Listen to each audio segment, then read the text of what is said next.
ধামরাইয়ে মহান জাতীয় নেতা আতাউর রহমান খানের ৩৩তম মৃত্যুবার্ষিকী উপলক্ষে আলোচনা সভা ও দোয়া মাহফিলের আয়োজন করা হয়, যা অনুষ্ঠিত হয় ভালুম আতাউর রহমান খান স্কুল ও কলেজ মাঠে। সোমবার বেলা ১১টায় এই দোয়া মাহফিলের আয়োজন করা হয়।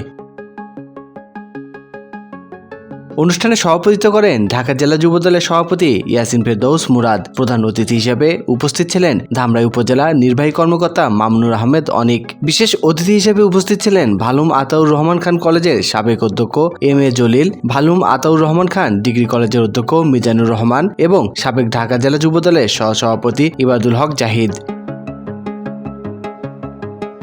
এছাড়া এলাকার গণ্যমান্য ব্যক্তিবর্গও উপস্থিত ছিলেন। স্বাধীনতা টিভি বাংলা নিউজ ডেস্ক।